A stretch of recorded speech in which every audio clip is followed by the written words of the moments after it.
para rasul. Ini umat baginda Nabi Muhammad SAW. Di dunia ini dibiarkan manusia semuanya, seluruh pelosok dunia adalah umatnya baginda Nabi Muhammad SAW. Yang mana marilah kita bersama-sama berbanyak bersyukur kepada Allah Subhanahu wa taala. Dan yang kedua,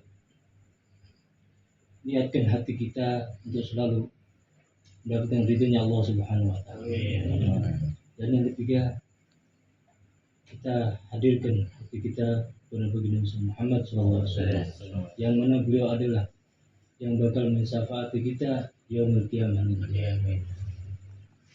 Alhamdulillah, dengan adanya perkumpulan ini adalah suatu rahmat dari Allah Subhanahu wa taala. Kita lihat di antara banyaknya manusia dengan kesibukannya masing-masing, ada yang niat karena Allah Subhanahu wa taala dan ada yang niat untuk kesibukan dunia. Maka ini adalah suatu keberuntungan.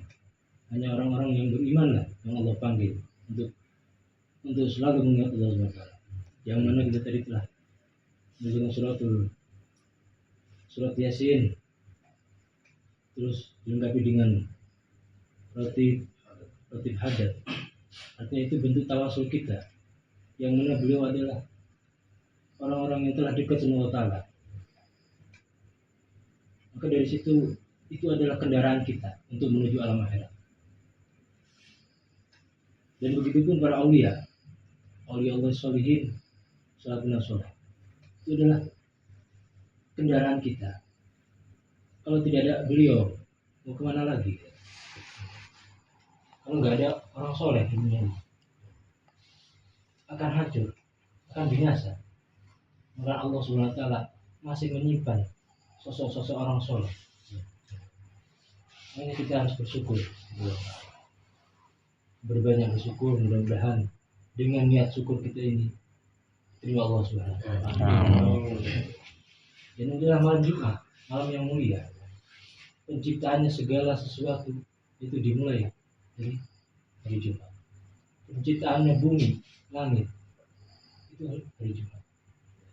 Bahkan sampai nurnya Nabi Muhammad SAW diciptakan hari Jumat. Ini suatu keberuntungan bagi kita semua.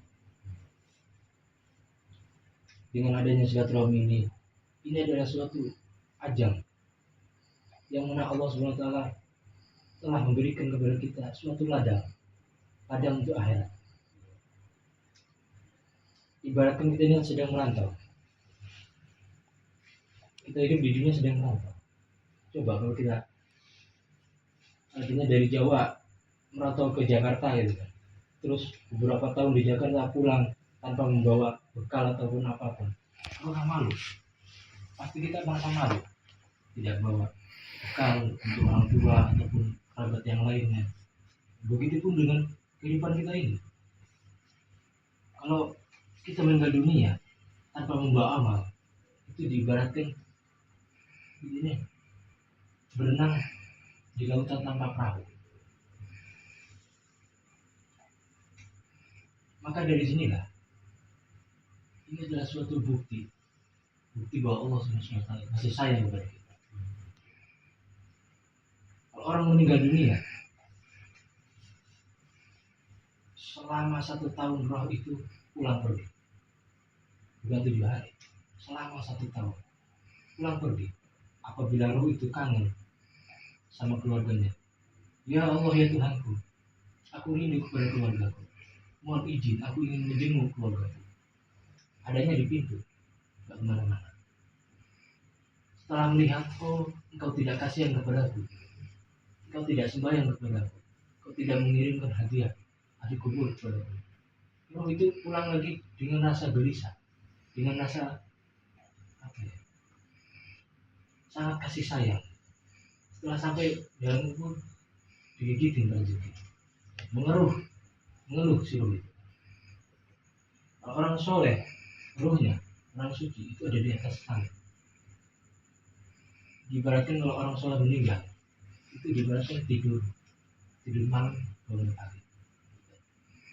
Kalau orang meninggal dunia, orang nggak sholat, satu hari itu selama dibatalkan 1 tahun lama, disiksa setiap hari. Makanya mudah-mudahan apabila yang kita hadiahkan pada kubur, kita niatkan untuk Allah Ta'ala, Allah yang balik kubur, mudah-mudahan kubur mendoakan kita. Amin. Amin, amin ya Allah.